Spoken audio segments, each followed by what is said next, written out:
Here are 5 reasons why your church's mix might be muddy. I've been leading worship for over 20 years in churches ranging from 100 all the way up to 10,000 in size, and these are 5 mistakes that I see many worship leaders making that are muddying up their sound and keeping them from that crystal clear mix that they long for every Sunday. And you'd be surprised because most of the mistakes actually have nothing to do with the soundboard. So check out all 5 and see which ones you might be making, and I'll tell you exactly how to fix them. In fact, I'll be giving you a lot of free resources throughout this video to help you solve these problems and get that beautiful sounding mix that you long for. All right, mudslinger number 1 is the proximity effect. Proximity effect is when you get low end buildup in your signal because your microphone is too close to the source. This can happen with vocalists and also with guitar amps. If you are still using an amp and miking it, which I don't recommend, better to use the modeler that I will link below to get a much cleaner sound from your guitars. But for your vocalists, the fix is easy. Teach your vocalists proper mic technique. Your singers should have 2 fingers distance between their lips and the grill of the microphone. That is the optimal distance to capture detail and clarity without building up low-end proximity effect. If they are kissing the microphone, first of all, that's nasty. How many people have kissed that microphone before you?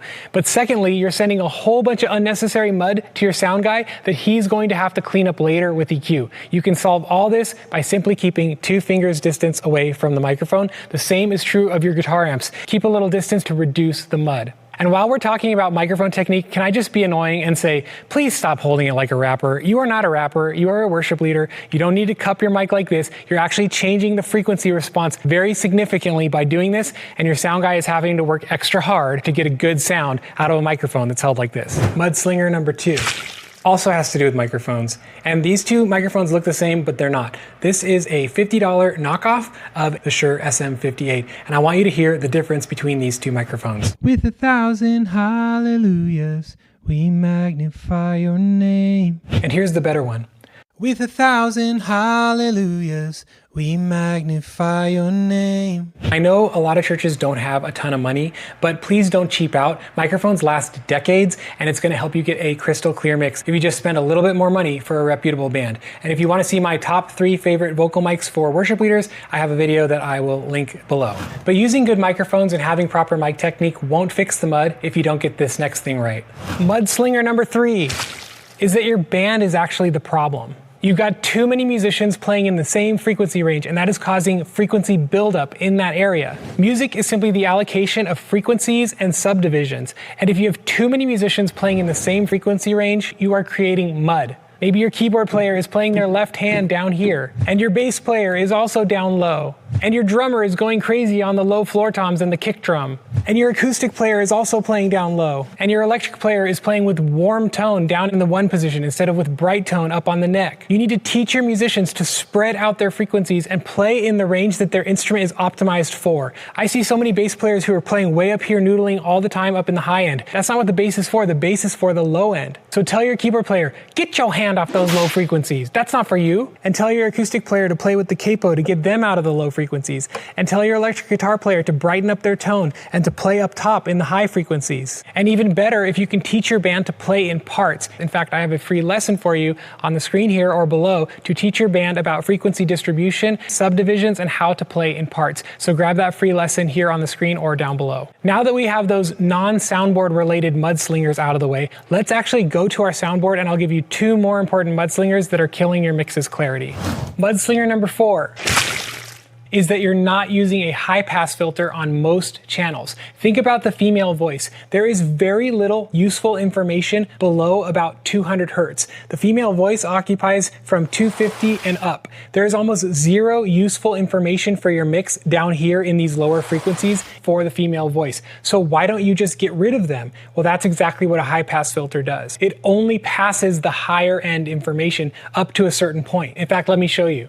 Do you see the screen here? All of this is basically invisible to your speakers because the high pass filter is blocking out anything below this frequency right here. In fact, I want you to see just how many channels we're using the high pass filter on. Of course, we want low-end information on our kick drum, so we don't have any high-pass filter for our kick drum or for our bass guitar. Those are the only 2 channels that we have the high-pass filter off. All the rest of them, look, snare top. We don't want any of this low-end information on the snare top, and on the snare bottom, we even pass it higher. Cymbals, there's no useful information in cymbals, so we carve all that out with a high-pass filter. percussion, acoustic guitar, my vocal, female vocal. So you get the idea. Clean up all of that low-end mud from all of the instruments that don't need any of that information to be there. And if you want, I have a free mixing cheat sheet that you can print out with good starting points for every single instrument on your stage. We give you the EQ, compression, gate, and reverb settings for every single musician on your stage. It's free. You can grab it below or linked here on the screen. Print it out, keep it by your soundboard as a starting place to get a clear mix from every single instrument on your team. Mudslinger number 5.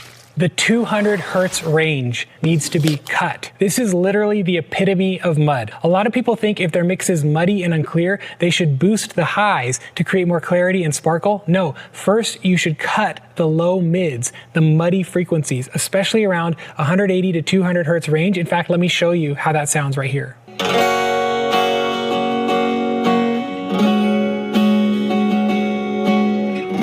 Whoa, whoa, whoa, whoa, whoa, whoa. So you just want to dip that 200 hertz range in a lot of your instruments, and that's going to clear up a lot of the low-end mud. Again, if you want my free mixing cheat sheet that you can print out and keep by your soundboard, it's here on the screens or linked below. And if you're really interested in taking your mix to the next level, I have an entire audio fundamentals course that will teach you how to get a crystal clear, great sounding mix on any console. And I'll link it below or here on the screens for 50% off for the first 25 people that buy it. So make sure you use the coupon code also listed below. And the nice thing about that course is you can actually send it to up to 3 other people on your sound team so that you can learn and also your sound crew can learn as well. All the links I've mentioned are below, and while you're down there, hit like and subscribe and leave a comment letting me know which mud killer you're going to use this week to strengthen your mix. And if you're someone who's struggling with your in-ear monitor mix, then I want you to watch this video right here. See you in the next video or in the course.